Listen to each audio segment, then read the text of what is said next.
Well, hello everybody, and welcome back to G Bear's Off Grid Ways, a homestead in the desert. And yeah, got another windy day. Not really too bad windy, but windy enough. I don't have to tie the door shut. I could put my little wood stopper underneath there because it's up against the garage door, so I can't go the other way. And then it can't come this way with that there, so as long as the gusts don't get any more powerful. But I'm going to be closing up everything pretty soon. It's at the end of the day here. I've got to get a video in. Uh, Here's that battery that. Hey, get away from me, fly. Oh, McFly. Flux capacitors. Anyway, there's the battery that Andy gave me. Holding 13.2 on there, so yep, that's got a couple of small solar panels up on the roof of this thing. These are the two wires coming in right there. But yeah, it holds a good charge. I keep using it all the time. So one of the things I did finally was I got my sluicebox that I used last time Andy and I were out crevicing. And I never did do the final clean out on this thing. I just kind of carefully left it sitting like this. And these, of course, go in there. And one there and one there. I took those out already. And underneath these and all through them, I mean, that's pretty heavy. So all through these things and underneath them is a whole bunch of stuff. And I see a lot of black sand in there. So I'll be dumping all of this out into my gold pan. And I left that in the garage. But I'll be dumping that into the gold pan and then panning that out to see if there's any more flakes of gold in there from our last trip. And as soon as the weather gets better, we're definitely going out and do some more crevicing and see if we can't find some more shiny. But you ain't gonna find shiny if you sit on your hiney, right? All right, so I wanted to show you that and step outside. I don't have my microphone on, so I hope the wind doesn't get too loud while we go from one unit to the next. Let me shut this off. And we're going to head in here.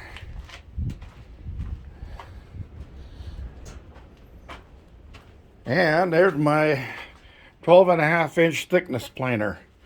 And I did get my new blades a while back here yet, a week and a half ago. So I did put the new blades in. These are the old ones. And you can see right about where it says 1/2 inch on the label on this blade, you'll see a nick in there. Nice size nick. And then there's another little one. See if I put that right over the inch mark. Yeah, right there. So there's two little nicks in that one. And then there's two nicks in this one. So from now on, I'm going back to the old method. And I use a metal detector. The handheld pinpointer works just fine. And I scan every piece of wood before I put it through the planer. That's a good practice to get into. So I've had this thing a long time, and Harbor Freight doesn't carry the blades for it anymore, so I had to get them from a Canadian company. But they said 3 days after the weekend, so yep, they came in 3 days after the weekend. Unlike the switch for my sander, which Fed Up had for 2.5 weeks, that was supposed to be delivered to me in 3 days. And it's exactly the same switch as this one. I noticed that Harbor Freight uses that exact same switch on a lot of their equipment, the older equipment especially. They got newer equipment out now with different units. But I have a 12.5-inch face planer because in my business, before I retired, I would sometimes make custom built kitchen cabinets and bathroom cabinets. And I would buy some nice wood and then run it through the planer and get it all so it's all the same as exact thickness with nice, perfectly smooth surfaces on them. And then build them a really nice looking set of cabinets. And I have all of the router bits and that stuff for shaping and also for joining. If I'm going to do a raised panel in the center of the doors of the items, I can do that. For a lawyer friend named Art, I actually did his whole kitchen, and he wanted it to look, well, he and his wife wanted it to look old-fashioned. So I did all of the door frames, and then instead of raised panel in the center, I put beadboard. And for those of you who don't know what beadboard is, it's like a thin 1/8 inch thick panel, but it has a flat surface, then a bead, a flat surface, then a bead, a flat surface, then a bead, and run the lines up and down like that on it. It makes it look like an old-fashioned cabinet. And it turned out really nice. He's still using those today.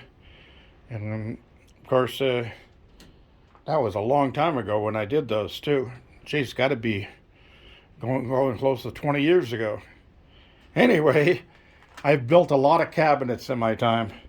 So if I have to do any of that here, of course I'm going to do it. Sooner or later, I'm going to build a cabinet around my laundry just inside of the cabin door. And all I'm going to do there is actually some floor-to-ceiling sliding doors, so I can just close that area off.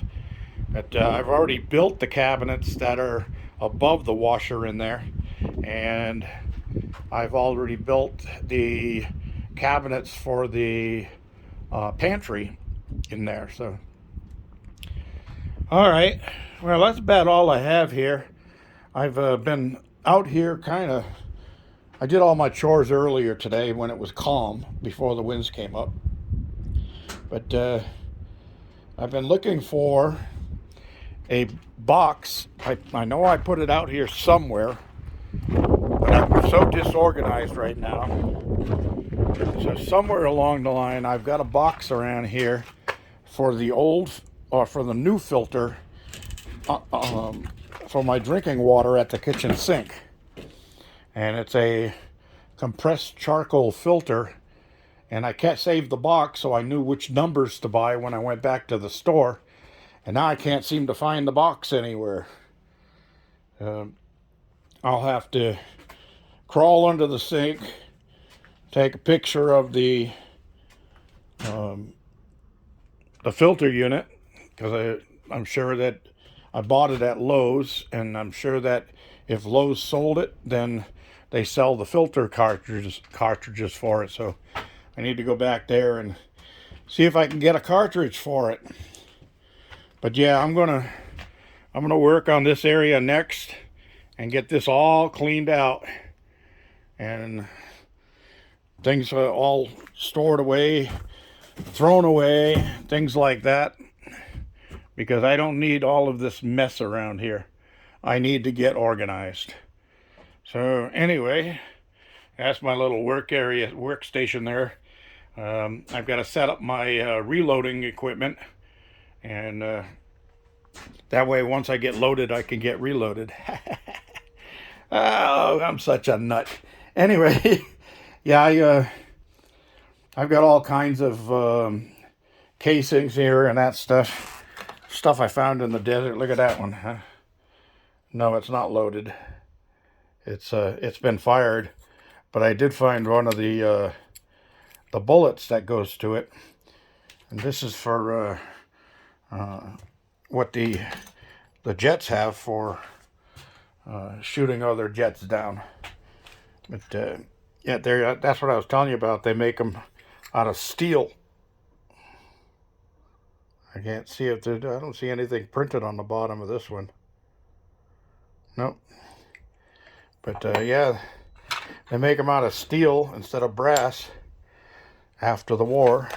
There's another brass one. And this one is, let's see if I can read it. Oh, this one is SL43. So that's a 1943 also. I found that one up by Cuddyback Dry Lake a bunch of years ago, along with the part of the clip chain that holds them all together. So, got a lot of that stuff laying around. But you can see the holes here in my desktop. That's where I keep my my press. And I have 2 progressive presses. And I have 3 of the single stage presses. So that's about all. Thanks for joining me, everybody. I'm out of here. I'm going to close things up, go inside, grab a cold one, get ready to make dinner tonight. Tonight I'm having breaded trout fried in olive oil. And I think that'll go down real easy. But I think I'll have some peas with that, some green peas. I don't need much more than that because it's a lot to eat and fill up. Just want to get a green vegetable in along with the fish. All right, everybody, thanks for joining me. Don't forget thumbs ups down there. Don't forget to subscribe and share. This is G Bear signing off.